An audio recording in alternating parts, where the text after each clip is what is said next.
ምን አልከኝ? ኃጢአት ቢሰራ አልከኝ። ኃጢአት ቢሰራ እንዴት ነው መንግስተ ሰማያት የሚገባው አልከኝ። ሰው ኃጢአትና በደልን አያይዘን ሰው በመልካም ስራ የኃጢአት ይቅርታ ያገኛል ወይ ነው ጥያቄው። አያገኝም። መልካም ስለሰራ የምታገኘው የኃጢአት ይቅርታ የለም። አንተ ምንድን ነው እያልከኝ ያለው? ስራን እያወራን ያለው ምን? ድነትን ለማስቀጠል። አየህ፣ ድነትን ለማስቀጠል መልካም መስራት አያገለግልም ማለት ነው። የፈለገ በጎ ነገር ብታደርግ የሰራውን ኃጢአትና በደል ይቅር ሊያስብልህ አይችልም። የሰራውን ኃጢአትና በደል ይቅር ሊያስብልህ የሚችለው በእምነት በጸጋው ዙፋን ፊት መቅረብ ብቻ ነው። ልጆች ሆይ ኃጢአትን እንዳትሰሩ ይህንን እጽፍላችኋለሁ። ማንም ኃጢአትን ቢያደርግ በአብ ዘንድ ጠበቃ አለን ይላል፣ እርሱም ጻድቅ የሆነው ክርስቶስ ኢየሱስ ነው የሚለው። ምንድነው እሱ? የኃጢአታችን ማስተሰሪያ ማን? ክርስቶስ ኢየሱስ ነው። ማንም ኃጢአትን እንዳያደርግ የተጻፈልን እኛ ኃጢአትን ግን ብናደርግ ግን በአብ ዘንድ ጠበቃ አለን ይላል። ክርስቶስ ኢየሱስ እሱ ምናችን ስለሆነ? የኃጢአታችን ማስተሰሪያ ስለሆነ። ስለዚህ የኃጢአት ማስተሰሪያ የተገናኘው በክርስቶስ ኢየሱስ ደም ነው እንጂ በሰው ልጅ ስራ አይደለም ማለት። ስለዚህ ሰው የፈለገ ቢሰራ መልካም ቢያደርግ ድነቱን ማስቀጠል ይችላል? አይችልም። ድነቱ ሊቀጥል የሚችለው በማን ሲቀርብ ነው? በክርስቶስ ኢየሱስ ደም ሲቀርብ ብቻ። ያለ ክርስቶስ ኢየሱስ ሰው መዳን አይችልም። የጌታን ነገር ሰው የሚቀበለው የሚያገኘው ከምን አንጻር ነው? ከእምነት አንጻር እንጂ ጌታ አንተን እያየ ስራ ስትሰራ የኃጢአትን ይቅር የሚልህ አምላክ አይደለም። ስለዚህ የተቋረጠ ማንኛውም ግንኙነት ሰው ኃጢአት ቢሰራ ቢበድል አሁንም ሊድን የሚችለው በመልካምነቱ አይደለም፣ በእግዚአብሔር ልጅ በክርስቶስ ኢየሱስ በተሰራለት በመስቀል ስራ አለቀ። ያ ስራ ደግሞ እንዴት ነው የሚገኘው? በእምነት። ስለዚህ ምንድነው ሀሳቢ መሰለህ? ዛሬም ወደድክም ጠላህም የኔ እምነት ወይ ኢትዮጵያ ኦርቶዶክስ ተዋሕዶ ትልቋ ዶክትሪኗ ወይ እምነቷ አንድ ሰው በክርስቶስ ኢየሱስ አምኖ ያገኘውን ድህነት በመልካም ፍሬ ያስከትለዋል። ለምሳሌ ዮሐንስ ወንጌል ምዕራፍ 15 እስቲ መጽሐፍ ቅዱስ አውጣልኝ ዳኒ። እውነተኛ የወይን ግንድ እኔ ነኝ፣ ገበሬውም አባቴ ነው። ፍሬ የማያፈራውን በእኔ ያለውን ቅርንጫፍ ሁሉ ያስወግደዋል፣ ፍሬ የሚያፈራውን ሁሉ አብዝቶ እንዲያፈራ ያጠራዋል። እናንተ ስለነገርኳችሁ ቃል ንጹሐን ናችሁ። በእኔ ኑሩ፣ እኔም በእናንተ።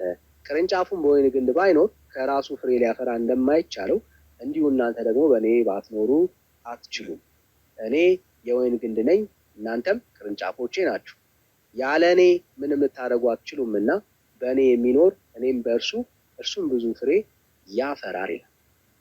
ጨርስልኝ ዳኒ፣ ቀጥል። በእኔ የማይኖር ቢኖር እንደ ቅርንጫፍ ወደ ውጭ ይጣላል፣ ይደርቅማል። እነርሱም ሰብስበው ወደ እሳት ይጥሉአቸዋል፣ ያቃጥሉማቸዋል። በእኔ ብትኖሩ ቃሎቼም በእናንተ ቢኖሩ የምትወዱትን ሁሉ ለምኑ ይሆንላችኋል። ምዕራፍ 6 ማን ነው? ቁጥር 6 አንዴ ድገማ። በእኔ የማይኖር ቢኖር እንደ ቅርንጫፍ ወደ ውጭ ይጣላል፣ ይደርቅማል።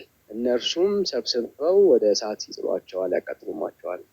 ዳንኤል ይሄ ነው እኮ ሀሳቡ። ምን ያገናኛል ማለት? በክርስቶስ መኖር ማለት ይሄ ምንም አያገናኝም። በእኔ የማይኖር አለ። እኛ እኮ አሁን በኢየሱስ ስለሚኖር ሰው ነው እያወራን ያለ ነው። ምን ያገናኛል? ፍሬ ማያፈራ አለ እኮ ዳንኤል። ምንድነው ማለት? እስቲ እንደ ዲፋይን አንተ በእኔ የተረዳኸኝ ሀሳብ በኢየሱስ ስለሚኖር ሰው አይደል እናንተ እያወራን ያለ ነው። በኢየሱስ ስለሚያምን ሰው በክርስቶስ አትደረባ ብራዘር፣ ከጠየቅ መስማት አለበት። እያወራን ያለ ነው በክርስቶስ ኢየሱስ ስለሚኖር ሰው ነው። በክርስቶስ ኢየሱስ የሚኖር ሰው ምን አይነት ሰው ነው ካልክ ፍሬ የሚያፈራ ሰው። ኦኬ፣ መጽሐፉ ምንድነው የሚለው? በክርስቶስ ኢየሱስ የሚኖር ሰው ቁጥር 5 እኔ የወይን ግንድ ነኝ፣ እናንተም ቅርንጫፎቼ ናችሁ ይልና ያለ እኔ ምንም ልታደርጉ አትችሉምና በእኔ የሚኖር እኔም በእርሱ እርሱም ብዙ ፍሬ ያፈራል።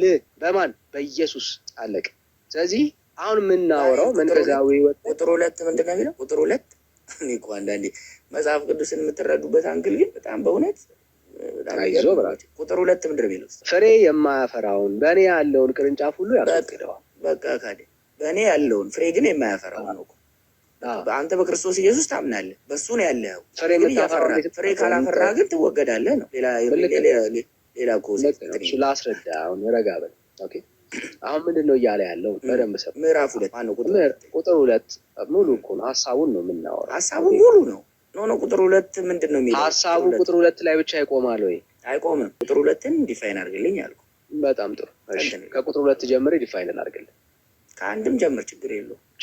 ከአንድ ጀምር። እሺ፣ ዞሮ ቁጥር 2 ላይ እየተናገረ ያለው በክርስቶስ ኢየሱስ ስለ አይሁድ ነው እየተናገረ ያለው፣ ስለ እስራኤላውያኖች ነው እየተናገረ ያለው። ምን አይነት እስራኤላውያኖች ብለህ የምታወራ ከሆነ በክርስቶስ ኢየሱስ ስላላመኑ ግን በግንዱ ላይ ስላሉ ቅርንጫፎች ነው እያወራ ያለው። ምን ማለት ነው? እየነገራቸው ያለው ኦኬ፣ በደንብ ሰማይ። ፍሬ የማያፈራውን በእኔ ያለውን ቅርንጫፍ ሁሉ ያስወግደዋል ብሎ ሲናገር ጌታ በዚህ ክፍል ላይ እየተናገረ ያለው በክርስቶስ ኢየሱስ ስላላመኑ ግን የእስራኤል ዘሮች ስለሆኑ ስለ ዘሮቹ ነው እየተናገረ ያለው። በእስራኤል ጠየቀኝ አይደል? እንደዛ ነው። እርግጠኛ ነህ የሚለው? አዎ ትርጓሜውን አለ እየነገርክ እየጠየቀኝ ያለው ሀሳቡን። ስለዚህ አንድ መስማት ይችላል። ከዛ ካልሆነ አይደለም ብለን እናወራለን ማለት። ፍሬ የማያፈራውን በእኔ ያለውን ፍሬ የማያፈሩት የተባሉት በእኔ ያለው የተባሉት ቁጥር 2 ላይ በክርስቶስ ኢየሱስ ስላላመኑ አይሁዶች። ቁጥር 3 ሲናገር አሁን ወሳኝ ቃል አለ። እናንተ ስለነገርኳችሁ ቃል አሁን ንጹሐን ናችሁ አለ። እዛ ጋር ነው የሚጀምረው። ያመኑ ሰዎች ቆይ አንዴ በደምብ ሰማ። አሁን እያወራ ያለው ቁጥር 3 ላይ ስለማን ነው? በክርስቶስ ኢየሱስ ስለሆኑ በኢየሱስ ላይ ስለ እምነት ስላላቸው ሰዎች ነው እያወራ። ካራክተሩን ከዚህ በኋላ በደንብ ክሊርሊ ነው የምታየው። እነኚህ ሰዎች ስለዚህ ኦልሬዲ ቁጥር 2 እየተግባባ እንድንሄድ ነው። ቁጥር 3 ላይ ይጀምራል አልከ የሚያምን ሰዎች ቁጥር 3 ላይ እየተናገረ ያለው አሁን እናንተ ስለነገርኳችሁ ቃል ብፁዓን ናችሁ ብሎ ስላመኑ ሰዎች እየነገራቸው ነው ያሉት። በክርስቶስ ኢየሱስ ስላመኑ ሰዎች ማለት ነው እየተናገረ ያለው። ቁጥር 2ስ በግንዱ ላይ ስለነበሩ ግን በክርስቶስ ኢየሱስ ላይ ስላላመኑ ስላልተቀበሉት፣ ይህንን ቃል የሰሙትን ቃል ስላልተቀበሉ ሰዎች እስራኤላውያን በእኔ ያለውን እኮ እያለ ነው ዳኒ። ታዲያ እስራኤላውያኖች በጌታ የሉም? በጌታ አይደሉም? በእኔ ያለውን ፍሬ የማያፈራውን እኮ እና ግንድ አይደሉም እስራኤላውያን? እኔ እናንተ በሱ አይደል እንዴ ያለ እኮ እናንተ ግን ቁጥር 3 ላይ ጀመርክ ብዬ ነው። እኔ እናንተ እስራኤላውያንም እኮ በሱ ላይ ነበር ነው ያለው። አየህ እነሱ አሁን በደንብ ሰማኝ።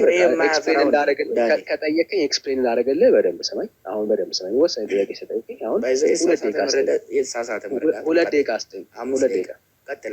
እሺ ይኸው ፍሬ የማያፈራውን በእኔ ያለውን ቅርንጫፍ ሁሉ ያስወግደዋል። በግንዱ ላይ ነን ያለነው ይላሉ፣ ግን በክርስቶስ ኢየሱስ ምን አያደርጉም? አያምኑም። እነኚህ ሰዎች በክርስቶስ ኢየሱስ ስለማያምኑ፣ በደንብ ስማ፣ ስለማያምኑ ፍሬ አያፈሩ፣ ፍሬ የላቸውም። ለምንድን ነው እሱ ፍሬ የሌላቸው ካልን በደንብ አስተውል። ሰው በክርስቶስ ኢየሱስ ሲያምን ነው ፍሬ ማፍራት የሚችለው። በኢየሱስ ያላመነ ሰው ፍሬ ሊያፈራ አይችልም። እስራኤላውያን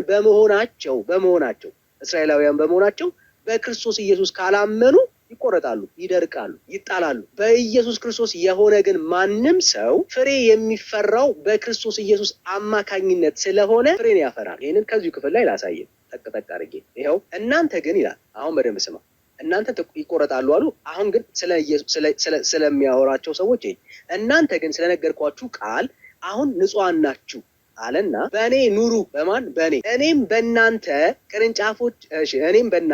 ቅርንጫፉ በወይን ግንድ ባይኖር ከራሱ ፍሬ ሊያፈራ እንደማይቻለው እንዲሁ እናንተ ደግሞ በእኔ ባትኖሩ አትችሉም ማለት። ከላይ ቁጥር 2 ላይ ፍሬ ማፍራት ያልቻሉት ከምን የተነሳ ነው? በክርስቶስ ኢየሱስ ላይ ስለማይኖሩ። ወዳጄ ምን ማለት ነው? በክርስቶስ ኢየሱስ ስላላመኑ ምን ማድረግ አይችሉም? ፍሬ ማፍራትን አይችሉም። አንድ ቅርንጫፍ ፍሬ ማፍራት የማይችለው ከምን የተነሳ ነው? በግንዱ ላይ ካለመጣበቁ የተነሳ ነው። ምን ማለት ነው? በክርስቶስ ኢየሱስ ካለማመኑ የተነሳ ነው። ኦኬ ቁጥር 4 ላይ በእኔ ኑሩ እኔም በእናንተ። ቅርንጫፉ በወይን ግንድ ባይኖር ከራሱ ፍሬ ሊያፈራ እንደማይቻለው እስራኤላውያኖች የፈለገ ቢሞክሩ ከራሳቸው ቅርንጫፍ የተነሳ ፍሬ ማፍራትን አይችሉም።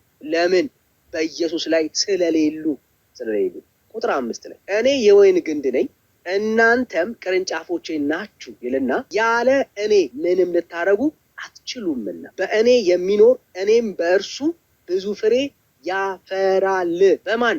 በኢየሱስ ክርስቶስ ያለ ብዙ ፍሬ ያፈራል። ለምንድን ነው እሱ ብዙ ፍሬ የሚያፈራው? ያለ ክርስቶስ ኢየሱስ ፍሬ ማፍራት ስለማይቻል። ከክርስቶስ ኢየሱስ ጋር የተጣበቀ ሰው ብዙ ፍሬን ያፈራል። ለምን? ይህንን ቃል ሰምታችኋል የተናገራቸውን ሰዎች ነው እያወራ ያለው። የወይን ፍሬ የማፍራቱ ሚስጥር ከወይን ግንዱ የሚገኘው ህይወት ስለሆነ፣ ስለዚህ በመንፈሳዊ ህይወት ላይ የጌታ ቅርንጫፍ የሆነ በወይን ግንዱ ላይ የተጣበቀ ሰው ፍሬ ያለ ማፍራትን አይችልም። ቃሉ ነው የሚናገር። ትክክል ነው። ፍሬ የምታፈራው በስራ ነው። በምንድን ነው ፍሬ ማፍራት የሚገለጸው? በምንድን ነው ዳኒ?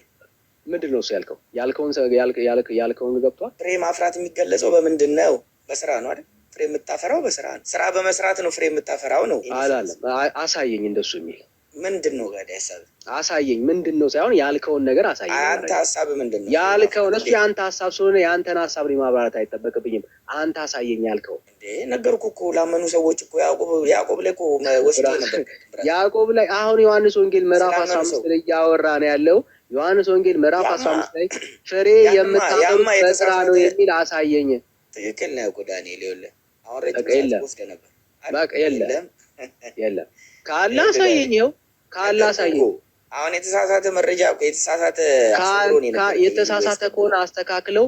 ሰው ፍሬን የሚያፈራው በስራ ነው የሚል አሳየኝ። እዚህ ክፍል ላይ ቁጥር 2 እኮ አይዞህ ብራት ቁጥር 2 ዮሐንስ ወንጌል አሁን እኮ ያዕቆብ ጋር ዮሐንስ ወንጌል ምዕራፍ 2 ላይ ፍሬ የማያፈራ በእኔ ያለውን ቅርንጫፍ ሁሉ ያስወግደዋል ነው የሚለው። ቁጥር 2 ቻፕተር 15 ቁጥር 2 ላይ ፍሬ የማያፈራውን በእኔ ያለውን ቅርንጫፍ ያስወግደዋል ነው የሚለው። ስለመወገድ ነው እንጂ የሚያወራው ስራ ሰርታችሁ ነው ፍሬ የምታፈሩት አይልም። አሁንም ማስረጃ የምታፈራው ይኸውልህ ዳንኤል አንድ ነገር ክሊር ላድርግ። የፈለግከውን ነገር ክሊር አድርገው ማስረጃ አስተያየት ያደርጋል። ምን አይነት ማስረጃ ልስጥ? ሰው ፍሬ የሚያፈራው በስራ ነው የሚል ከዚህ ክፍል ላይ መልካም ስራ በመስራት ነው።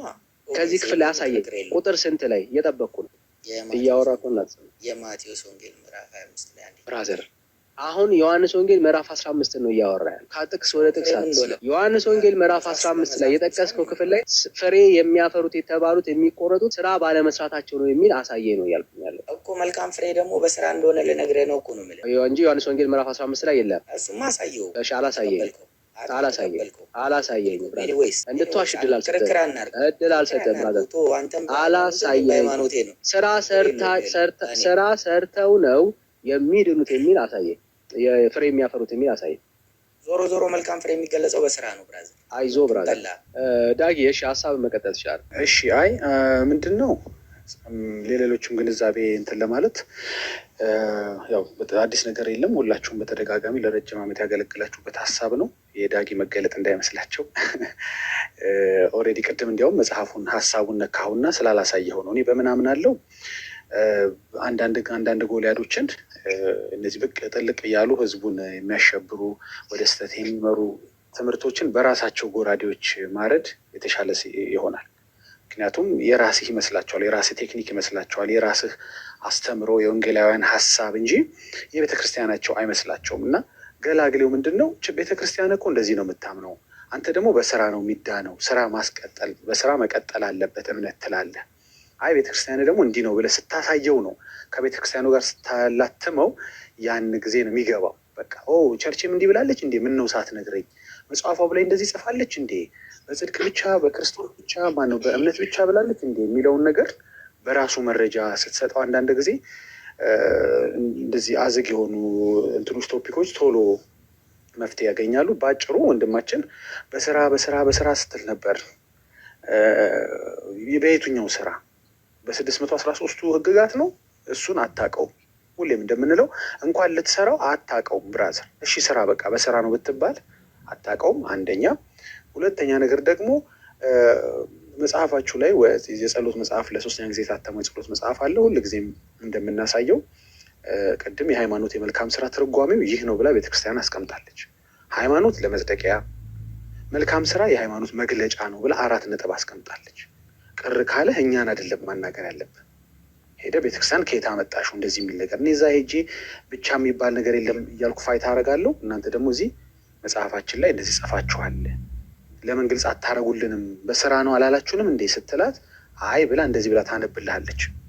ምዕራፍ 123 ገጽ 123 ነው። ምዕራፍ 123 ገጽ 123 ላይ እንደዚህ ብላ ጽፋላለች። ደግሞ ቅዱስ ጳውሎስ ጽድቅ በሃይማኖት ብቻ እንዲገኝ ስራ በመስራት እንዳይገኝ በጻፋቸው መልእክቶቹ ላይ ያስተምረናል ብላለች። ሰምተህ ይሆን? ሰው ስራ ሳይሰራ በሃይማኖት ብቻ እንዲጸድቅ እናውቃለንም ብላለች። ይህን አልነገረችን ቤተክርስቲያን? መጽሐፏን አላነበብክም? እዚህ መተህ በስራ እቆረጣለሁ እፈለጣለሁ የምትለው የቤተክርስቲያንህን መጽሐፍ ማንበብ ስላልፈለግክ ነው? ቤተክርስቲያን ተሳስታለች እኔ ነኝ ልክ እያልከን ነው? እስቲ አንዴ ቪዲዮ ላይ አድርጌ ላሳየው፣ ውሸቴ እንዳይመስሉ። እችን ብቻ ሳይቼን ያቆማለሁ። ምንም አዲስ ነገር የለም። አሁን ሌላ ቤት ራሱ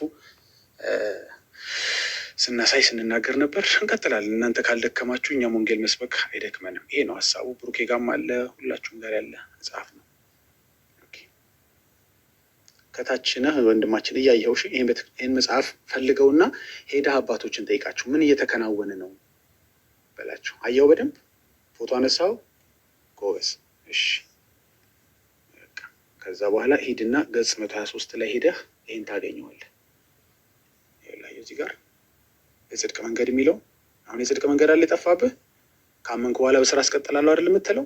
በቃ ሂድና አንብበው። ይሄንን ዳግም በስራችን እንጸድቃለን። ይህንም ማነበው መንግስተ ሰማያት እንገባለን ብለን አንመካም። የምንም ጸድቅበት ሃይማኖታችን ክርስቶስ ብቻ። እንዴ ብቻን ትላላችሁ እንዴ እናንተም ኦርቶዶክሶች? አዎ ትላላችሁ፣ አንተንም አታውቁ። እሺ እሱን አየሁ አይደለ? ከዛ በኋላ ጠቅሰ ነው ቅድም የነገረህ። ስለዚህ ጌታችን ኢየሱስ ክርስቶስ ያለ ይቀጥላል።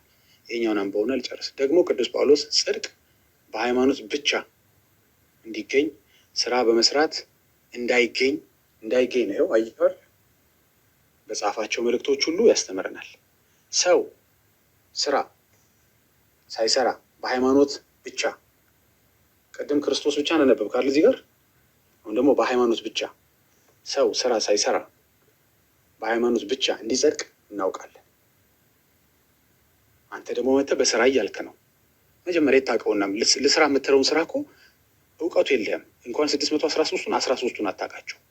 እንኳን ማወቅ እንኳን ሰርተህ ልጨርሰው አታውቃቸውም። ስለዚህ የመጨረሻውን ፔጅ ቅድም ያነበበልን ላንብበውና በሱ ልጨርስ። ይሄ ነበር። ይሄ ደግሞ የምን መንገድ ይላል? እስኪ እናንብበው። ይሄ ደግሞ ስለ መልካም ስራ። እሺ ስራ ታዲያ ምንድን ነው የሚለው እዛ ጋር እንዴ ምናምን ትላለህ። ስራ ስለ ስራማ ያለችውን ይኸውልህ፣ የመጀመሪያው መስመር የመጨረሻው መስመር ብቻ ነው ማለት ነው። ሰው ሁሉ የሚጸድቀው በእግዚአብሔር ጸጋና በክርስቶስ ሞት በሃይማኖት ነው እንጂ በስራው ለመጽደቅ አይችልም ብለናል። ምን ላድርገን ይላል? ምን ያድርጉ ወንድሞቻችን? ቤተክርስቲያን እኮ ነው ያለችው እንዴ። እሺ ስትደመድመው ሴን ቻፕተር ሄዳ አንብበው። ግራ የገባ ሃይማኖት እምነትና ስራ ነው። ግራ የገባ አይደለ? እምነቴን በስራ አስቀጥላለሁ ነው የምትለው። አይቀጥልም። ይኸው የሃይማኖትና የመልካም ስራ ትርጓሜያቸው ይህ ነው። ሃይማኖት ለመጽደቂያ፣ መልካም ስራ የሃይማኖት መግለጫ ነው። አንድ ሰው አምኛለሁ ብሎ ያዕቆብ ላይ እንደሚናገረው አምኛለሁ አማኝ ነኝ እያለ የክርስቶስ ፍቅር ገብቶኛል እያለ ፍቅር የማያደርግ ይቅርታ የማያደርግ ቸርነት የማያደርግ ከሆነ የሞተ ነው። የሞተ እምነት ነው። እሱ ነው የሚነግር እንጂ በስራ ቢጸደቅ ኖሮ እዛው እኮ ቁጥር 25 ላይ ስለ ጋለሞታዊቷ ረአብ ሲናገር ረአብ በእንትን ጸደቀች እያልከን ነው? በስራ ጸደቀች ማለቱ ይሆን ያ ክፍል? እንግዲህ ረአብም በስራዋ እንደጸደቀች አልጸደቀች ምን ይላል? እነ የዘላለም ሕይወት አገኘች ረአብ ጋለሞታዋ። በኦርቶዶክስ ሃይማኖት ጋለሞታ ይጸድቃል እያልከን ነው?